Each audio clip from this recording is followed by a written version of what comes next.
शेतकरी बांधवांनो नमस्कार. आम्ही आज आलेलो आहेत आंबेजोगाई तालुक्यातील हनुमंतवाडी या गावामध्ये.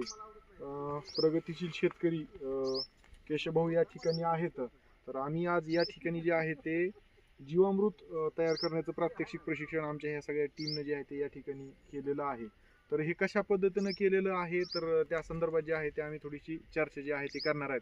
आणि केशवभाऊ यांनी यापूर्वी सुद्धा हे जीवामृत जे आहे ते ऊस पिकाला जे आहे ते या ठिकाणी वापरलेलं आहे. तर त्यांचे काय अनुभव आहेत हे दिल्यामुळं त्यांची जमीन कशा पद्धतीनं भुसभुशीत एकदम गादीसारखी झालेली आहे. तर ते सुद्धा अनुभव जे आहे ते त्यांनी व्यक्त करतील. केशवभाऊ नमस्कार. तुमचं पूर्ण नाव, गावाचं नाव, नंबर सांगा.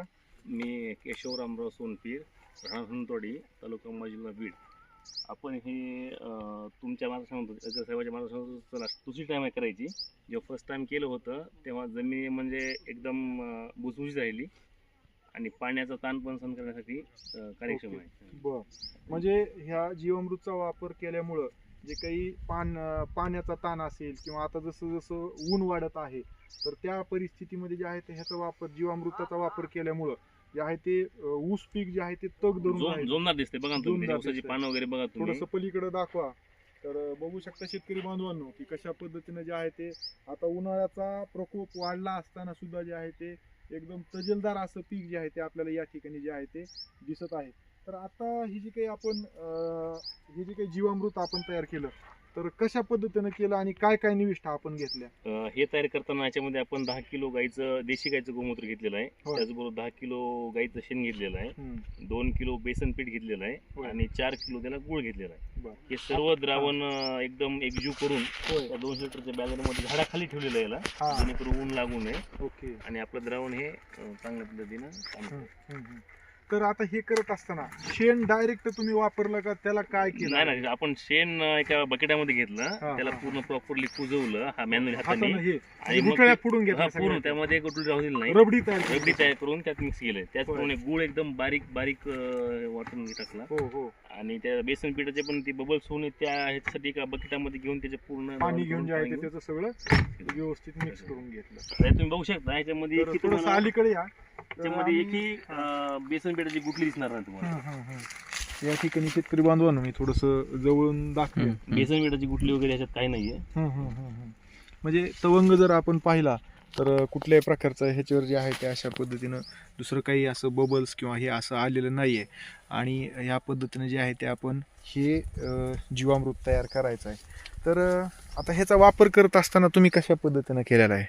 त्याचा वापर आपण ड्रीप थ्रो ऊसाला देतो. बरं, ड्रीप वॉटर हे वापरत असताना ह्याला वस्त्रगाळ तुम्ही कसं करता? हे वस्त्र हे गाळण्यासाठी आपण एक मागवलेलं आहे, नाशिकवरून मित्राकडून आपण मागवलेलं आहे. बरं, हे त्या दुसरं ड्रम आपल्याकडे ठिबकचा. ओके. त्याच्यामध्ये हे टाकायचं. आता हे जे द्रावण आहे हे ड्रम मध्ये टाकायचं, हे सगळं टाकायचं आणि हे जे आपण जीवन तयार केलंय त्यात टाकायचं. आणि ह्याच्यामधून त्याच्यामध्ये काही जरा असं छोटं राहिलेलं ते येणार नाही. हे डबल लेअरची ही जाळी आहे शेतकरी बांधवांनो. बघा, जेणेकरून हिरव्या रंगाची एक जाळी आहे आणि त्याच्यावर आणखीन एक ही एकदम बारीक अशी ही जाळी आहे, जेणेकरून आपलं ड्रीप ब्लॉकेज होणार नाही. बरं, म्हणजे तुमचा असा अनुभव आहे. आता हे ठिबकच पूर्णपणे ह्या शेतीला केलेलं आहे.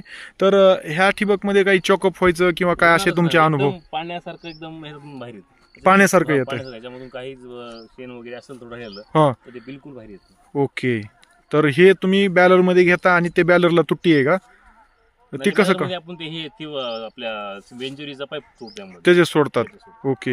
नाही, पण ह्याच्यातलं वस्त्रगाळ झालेलं जे आहे ते पाणी कुठं निघतं? हे पाणी बॅलर मध्ये टाकतो आपण, डायरेक्ट त्या बॅलर मध्ये टाकतात खालून काढून. ही घागरीने काढून त्याच्यामध्ये टाकायचं. ओके. ते फिल्टर होतं याच्यामध्ये. हा, फिल्टर झालेलं राहिलेलं जे खालचं पाणी आहे चांगलं निघालेलं. ते आलं असेल थोडंसं, कचरा निघून येतो.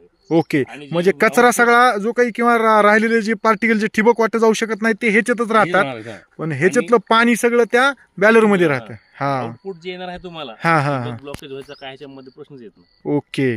तर शेतकरी बांधव बरोबर आहे. शेतकरी बांधवांनो, अशा पद्धतीने एकदम गर्द सावली असलेलं झाड आणि हे पूर्णपणे हवाबंद अशा पद्धतीने जे आहे ते आपण झाकण लावून जे आहे ते हे जीवामृत तयार करायचं आहे. आणि ह्याची किण्वन प्रक्रिया जी आहे ती 48 तासामध्ये पूर्ण होते. आणि ह्याचं जे काही पीक मायक्रोबियल काउंट जो आहे तो सगळ्यात जास्त उत्कृष्ट असा मायक्रोबियल काउंट हा 9व्या आणि 10व्या दिवशी म्हणजे आज तयार केलं तर इथून पुढं 9व्या 10व्या दिवशी 11व्या दिवसापर्यंत जर आपण हे वापरलं तर उत्कृष्ट असं ह्याच्यामध्ये मायक्रोबियल काउंट आपल्याला भेटतो. आता ह्याच्यामध्ये फक्त आमचं एक राहिलेलं आहे की आपल्याला एक झाडाच्या बुडाखालची जी काही मायक्रोबियल असते चांगली काउंट असलेली माती आपल्याला ह्या ठिकाणी फक्त वापरायची आहे. हे अशा पद्धतीनं म्हणजे पाला पाचोळा सगळा कुजलेला आणि भरपूर अशी इकॉलॉजी ॲग्रो इकॉलॉजी असलेली माती एकदम थंडगार सावलीतली जी आहे हो हो हे अशा पद्धतीनं मुठभर माती भरपूर झाली आपल्याला. तर ही माती जी आहे ते आपल्याला त्या जीवामृताच्या द्रावणामध्ये घ्यायची आहे.